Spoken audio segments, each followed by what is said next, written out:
Welcome everybody to this really unique event. My name is Kelly Lynch, board president of All in Energy, and I'm about to introduce our guest for tonight, Bill Mckibben. But first I wanted to share a few words about this moment. So a few weeks ago, a cornerstone of my family was on oxygen fighting for her life with COVID-19. I thank God that my Aunt Cindy was spared, but I know that others of us have lost loved ones to this pandemic or been unable to say goodbye in the proper way. Please join me in a brief moment of silence for those we have lost. Thank you. Climate change, like this pandemic, is overwhelming. To change everything, we need everyone. Black and brown communities and low-income communities here and globally are being hit first and worst by pollution and now by COVID-19. All in Energy is a beacon of hope. We are growing clean, green jobs and restoring economic and environmental health to communities. But a few weeks ago, we had an emergency phone call about whether or not nearly everyone would have to be laid off. The team has been really resilient, but we need your help tonight to fill the gap. If there's one person who knows global crisis, it is Bill Mckibben. He literally wrote the book on climate change in 1989. His latest book, Falter, Has the Human Game Begun to Play Itself Out? Is a call to arms to save our only home. Bill is not only an incredible writer and activist. As I've known for 15 years, he is a wonderful human being. In the mid-2000s, he put his trust and time into a ragtag group of youth climate activists, starting 350.org. Now, All in Energy has been knocked down. Bill has offered his time and voice tonight to stand with us as we fight for the future. Please come off mute and welcome Bill Mckibben. Wow, kind introduction. And Kelly really is an original, as OG as it gets in the climate activism game. So what a pleasure to join you. It may not look like I have on great finery, but for Vermont, this is about as good as it gets. And my wife cut my hair out on the porch this afternoon. So, just for you all. So it is such a pleasure to get to be here, get to see old friends, Craig, who I've been working with since the beginning of time, and so many others, and mostly get to support what y'all are up to. I want to talk for just a few minutes because you got more important things to do, but I want to talk for a minute about this pandemic and climate change and sort of what it means coming out of this. Now, I actually think I'm going to repeat a little bit the stuff that I told the crew from 60 Minutes a couple of weeks ago. But since they only I was only about 2 or 3 of the 60 Minutes on Sunday night, I didn't manage to get it all out. So I'll go through it once again. I think this is a completely interesting time. Tragic and horrible, and there are no silver linings to a pandemic. On the other hand, if you're going to go through this much pain and trauma, you might as well learn some lessons. And for all of us, even those of us who are old, this is definitely the weirdest dislocation of our lives. Nothing like this has ever really happened in the course of our time on the planet. So here are the things I take away from it that I think are key, that kind of inform our work going forward. One, it's a good reminder that reality is real. We're used to the idea, because we spend all our time on screens, that everything's mutable and adaptable and changeable. I've spent 30 years trying to remind people that physics and chemistry don't negotiate. The COVID microbe has been reminding people that biology is the same way. Doesn't matter how much our president gets up and fulminates from his lectern and calls it a hoax and says it'll go away by Easter or whatever he says. It doesn't matter. It doesn't care. If it says stand 6 feet apart, stand 6 feet apart. Bottom line, period, end of story. that's an important reminder for us that reality really is what we're dealing with. And it comes, second point, with a corollary. That corollary is speed matters. We're learning a lot about what it means to flatten a curve. Everybody knows that the US and the South Korea had their same case of coronavirus on the same day in January. The South Koreans went to work, they disrupted things some, stopped big gatherings, started testing everybody. They're not over coronavirus, but they're definitely looking at it in the rearview mirror. And we did what we always do. We delayed, you know, hacked around, wasted February.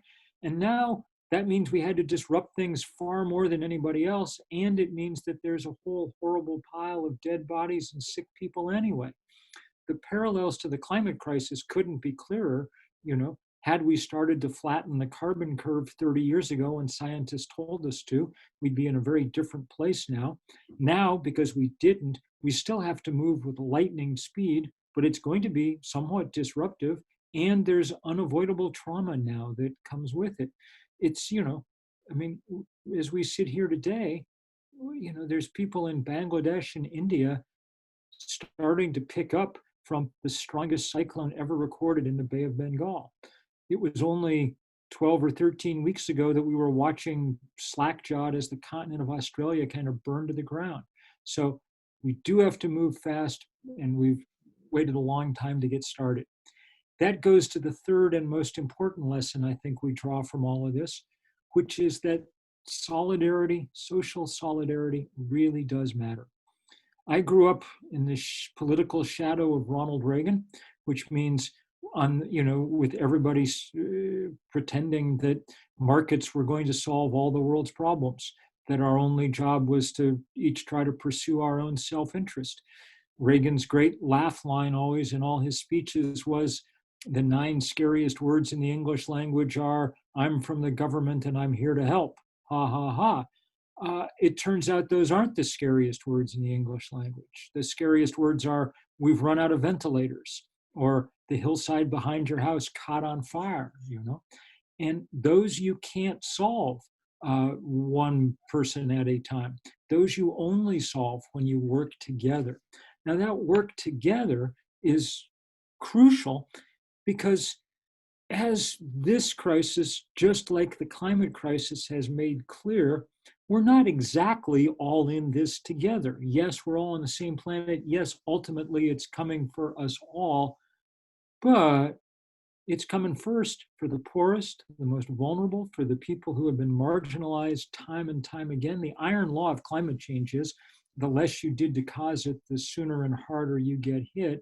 And it's not far off when we look at the coronavirus either. I was just on the phone yesterday with friends down on the Navajo reservation. There's no place in North America that's been hit as hard as the Navajo reservation. And there's, because no surprise, there's no place in America where fewer people have running water, where there's less access to resources, on and on and on. So equity is not only the moral thing to do, it's also the deeply practical thing to do. We have to get to a place where we are all in this together. And that's why what All in Energy is doing is so utterly, utterly important. Now, there's good news here. I think actually a lot of good news right at the moment. We're obviously going to be in a tremendously difficult economic place as a result of this pandemic. We have 35 million people out of work just in this country. That's more people who need jobs than any time since the Great Depression. And what did we do in the Great Depression? Well, Franklin Delano Roosevelt rose to the fore and put out this New Deal that put lots and lots of people back to work doing useful things. What is the useful thing that needs to get done on our planet? That's pretty darn clear. The useful thing that must get done is this massive transition of our energy system off of fossil fuel before it takes us all down and onto renewable energy. 10 or 12 years ago, when we came out of the last financial crisis, that wasn't as much of a possibility because solar panels and wind turbines were still expensive things. But Their prices dropped 90% in the last decade. This is now the cheapest way to generate power all over the world. So we can put lots of people to work, and we can lower lots of people's electric bills, and we can democratize our energy system so it's not run by the Koch brothers and the King of Saudi Arabia anymore. We can make an energy system that works for the planet and works for all of us. The only thing we have to do is do it fast. It not going to, I mean, 75 years from now, the planet's obviously going to run on sun and wind because it's cheap. But if it takes us 75 years to get there, the planet that runs on sun and wind is going to be a broken planet. So our job is to make it happen fast. And the most important way to make it happen fast is to bring in all kinds of people. For my New Yorker climate newsletter, I was just interviewing Vanessa Hauk, who's the anchor on the weekend of the Spanish language, the Univision television service. And she was the first climate journalist, because she also runs their environmental program, the first climate journalist asked to take part in one of the presidential debates. And one of the things we were talking about was the fact that Latino Americans and African Americans are the two groups in this country who care by far the most about climate change. When you poll people, that's where the concern is, because those are people having to deal with it on a daily basis. That's why it's so important to put those groups front and center as we're building the solutions. And nobody's doing that with more effect, more vigor, more care than All In Energy. This is the moment to make sure that the new energy economy that we build doesn't also carry over all the injustices of the old economy, but that it really is a chance to start fresh and build something that really works for our planet. So I am just utterly filled with admiration for all the work that y'all are doing, and very grateful to get to play a small role in helping, and looking forward so much to watching this effort pay off in huge ways over the next decade.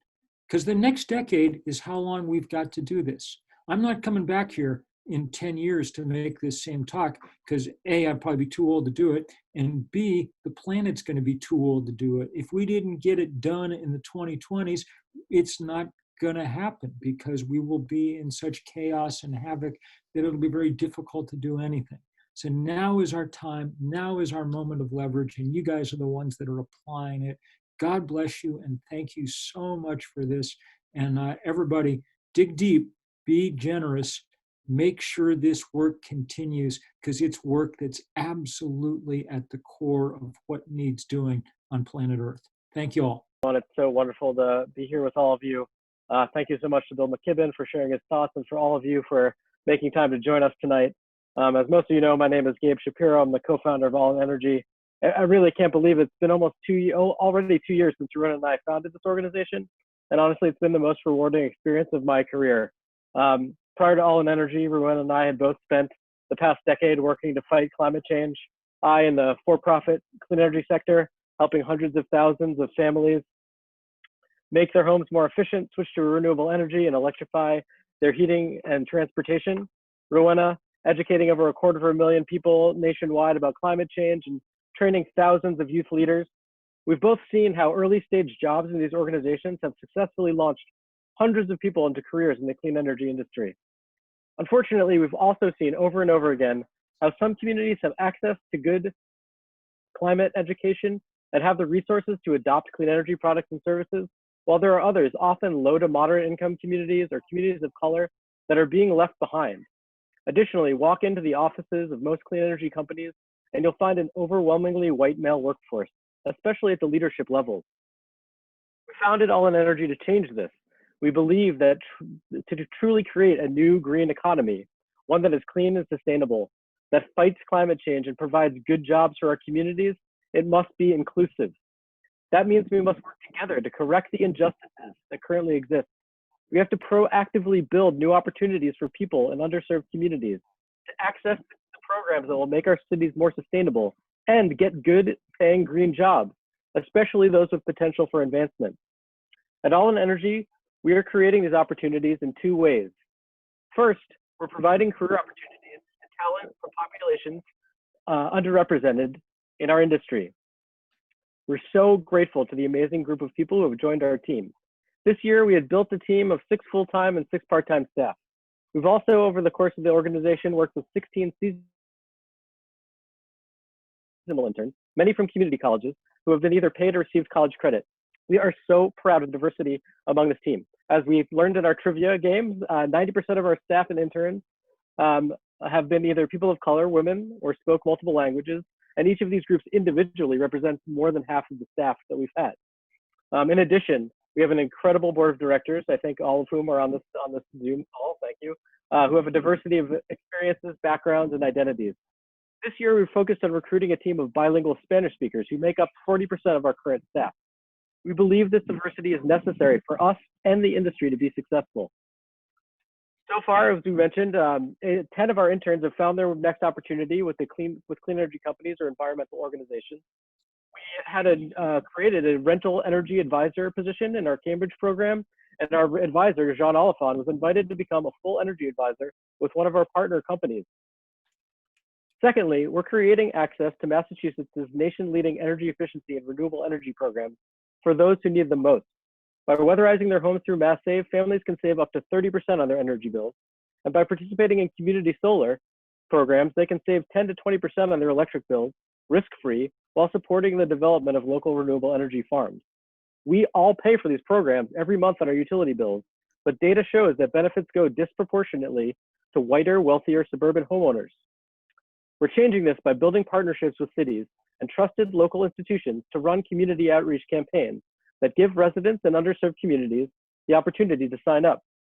We started in Dorchester in 2018, partnered with the city of Cambridge in 2019, and launched our first bilingual campaign in the cities of Lawrence and Methuen earlier this year. To date, we've helped over 750 families get no-cost home energy assessments, and all told, we've helped families save over $350,000 every year on their energy bills. To reach residents, we table at local community events, libraries, and businesses. We do presentations at houses of worship, and we do door-to-door canvassing to meet residents where they are, or at least we did until the last several months. Because of the COVID outbreak, we've had to cease all of our field operations.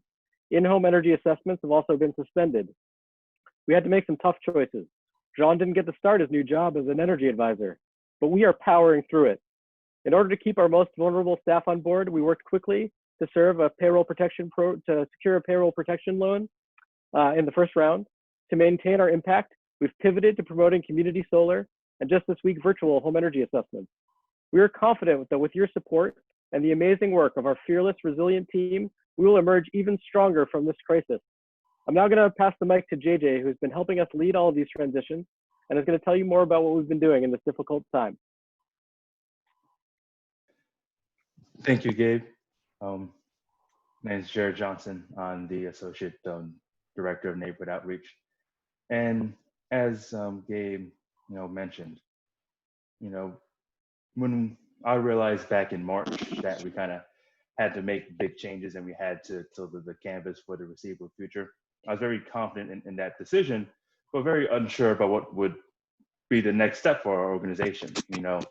Most of us, or most of all, I was really fearing about the livelihood of our canvassers, of our field team staff, figuring out, hey, how are we going to keep them employed?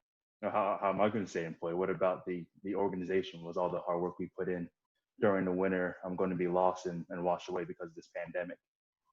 At the time, I didn't really have any answers to those questions, but I had the confidence in our ability to be innovative and nimble. So we got to work. Gabe and Wenda found us a great opportunity to connect with folks across Massachusetts to community solar projects. Sarah and I developed scripts and a strategy to get this new campaign off the ground. And with lots of help, of course, from one of our new hires, Jimmy, saving our butts when it comes to technical issues, we was able to present a new campaign to our field team. And once we said, hey, we got a new campaign to start, they weren't just ready for the challenge, but they excelled at it as well. Mamadou, like always, made himself available as he possibly could. John, even though his schedule was a bit restricted, worked extremely efficiently, learning everything in about half the time that he needed to do his job. And Lastly, Grace took on lots of new responsibilities and showed through our hard work how much she really cared about the organization's success. So together, we not only started a new solar campaign, but we also started campaigns for CSA and DC, helping them survey residents about how COVID-19 has impacted them. We helped Blue Wave Solar survey residents in environmental justice communities about what they might want in a community solar program for the Boston area. And now we're signing people up once again for home energy assessment with our partners, Homeworks and Nico, now virtually assessing folks' homes and apartments instead of coming to their door. And it's really been great to stay connected to the community, open up to residents over the phone, learning how we can help them just a little bit during this pandemic. We, for the first time, talked to folks in Western Massachusetts where they have shown us that they're very excited about the opportunity to sign up for locally sourced community solar farms. We also learned that residents in Boston have lots of thoughts about how community solar should be done here. And we were touched by the willingness of folks in Dorchester to open up about their lives and their problems they're dealing with and what help they may need. These are tough times, but in tough times, you don't only reveal your weaknesses, tough times also reveal your strengths. And what we've learned without a shadow of a doubt is that all in strength is our dedicated, resilient, and resourceful team. Hi, everyone. Thank you so much for coming tonight. My name is Sylvia Brody. I'm a proud member of the All in Energy Board. I live in Dorchester right here in Boston, and I have worked in the climate and environmental justice field for nearly 20 years. I run a group that organizes with communities on the front lines of environmental and climate threats across the Northeast. But this work is also really personal for me. I grew up in Fort Worth, Texas, and watched my suburban neighborhood fill up with fracking rigs. And I grew up visiting my grandmother in small town Louisiana in a company town with a massive polluting industry that also was ravaged by Hurricane Katrina. Now here in Dorchester, I see every day how much my neighbors care about fighting climate change and how Black and brown communities and poor and working class communities are so often left out of conversations about the solutions. My husband Winston worked in the clean energy field for 5 years, and all too often I've seen an acute lack of diversity. It's still heavily led by white men, and this limits innovation and creativity and stands in the way of the system change we so desperately need. As our brilliant Congresswoman Ayanna Pressley says, the people closest to the pain should be closest to the power. It's critical that communities that bear the biggest burden of fossil fuel pollution and climate change are engaged in and leading the solutions. And I was excited to join All in Energy's board because they're doing just that, ensuring those communities can benefit from energy efficiency and clean energy and access jobs and a pathway to leadership in the 21st century clean energy economy. This work is all the more urgent in this global pandemic where we have a chance to ensure that our economic recovery is just and sustainable with deep investments in our transition to an economy powered by 100% clean renewable energy. And as you all just heard, All in Energy has been deeply affected by COVID-19, halting the in-person, face-to-face, neighborhood-based outreach that has been core to their model and causing a major loss of revenue. Every nonprofit leader right now has been forced to pivot, but the challenges are biggest for young startups. And I'm so proud of the way All in Energy has adapted to offer new programs like community solar and how their team has adapted their outreach to the needs of physical distance. They're putting their staff first, doing everything possible to secure as many jobs as possible, even while the larger clean energy industry has gone through massive layoffs. I'm proud of their commitment to equity and to being rooted in community. And All in Energy is doing critical work to transition us to a clean energy economy while saving families money today when they need it most. They're building a powerful pipeline of diverse talent into the clean energy industry, and they need our help to do it. And I'm proud to not only be a board member of All in Energy, but also a donor. And I want to ask you all to join me.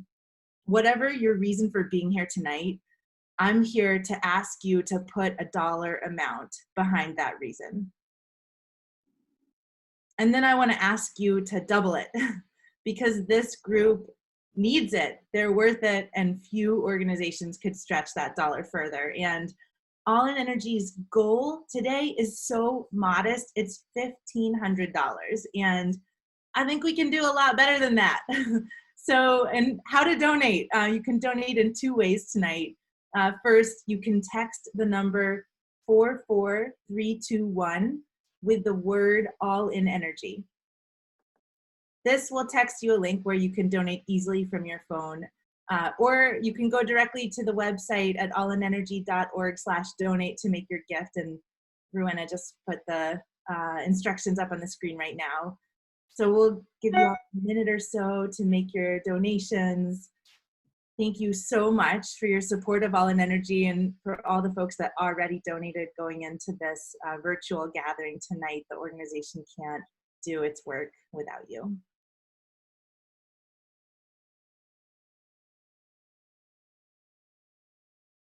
So thank you so much for all of you who already donated. If you're feeling more motivated after those conversations and want to donate again, we certainly welcome you to. Same as last time, you can donate at allinenergy.org/donate or by texting 44321 with the words All in Energy. And so I'm just going to invite one of our incredible supporters here who's joined us tonight, Paulina, just to chime in a little bit about what it has meant for her to be a supporter of the organization. So thank you, Paulina. Can you hear me? Yep. Great. Thank you, Rowena. I want to echo a lot of what Bill and others have said. I mean, for me, All in Energy is really important because it's bringing everybody into the energy transition that we're going through. I can't imagine a bigger problem than climate change, where we need to have all hands on deck. And I think we should look for the best ideas, no matter who has them, regardless of your background or skin color. And so this is the time to be as inclusive as we can when it comes to folks who can contribute to the solutions. And I also think that, as Bill alluded to this, we're going to need huge buy-in to all the changes in our society that are needed to deal with climate change. And unless everybody benefits from clean energy and all the other things that are coming, that buying is not going to be there. So for me, what's wonderful about All in Energy is that it's bringing the benefits to everybody, and then bringing everybody along, so that when we have to ask people to make changes, sacrifices, they see the connection to themselves, to their communities as well. So those are some of the reasons why I support the work of All in Energy. Of course, the team is wonderful. So I would probably support a lot of things that they would be doing because they're so fantastic. But thanks for all your support and for any donations that you may be considering still. The final thing of the night is just doing a little thank you and announcement of the incredible generosity of this group. I have to say, I'm totally blown away by all of you on this call and how you've really chipped into the organization. We set a goal tonight based on what we had achieved in a past fundraising event. And with a smaller group of people, you all have really done an incredible job here. So thank you so much. Tonight we have raised a total of, remember our goal was $1,500. We have raised a total of $5,263 tonight from 37 donors. So thank you all so much. Just want to give you a huge round of applause. We are so grateful and humbled by all of you pitching in and providing your support tonight beyond what we thought might be possible in a single virtual event. So thank you so much. It's a great pleasure to have you all on the call tonight. And we're so thrilled. So thank you all who made this possible tonight, who joined us. And we hope that this is just the beginning. You all will add you all to our ongoing list of updates. Of course, if you don't want to be on it, let me know, but it seems like you probably all do. And we'll keep you in the loop. Please reach out with any ideas or suggestions or other people you think might want to meet us. This is really a team effort to keep this organization going and keep our work strong. It really has been an amazing 2 years so far, and we're looking forward to another incredible year ahead of us.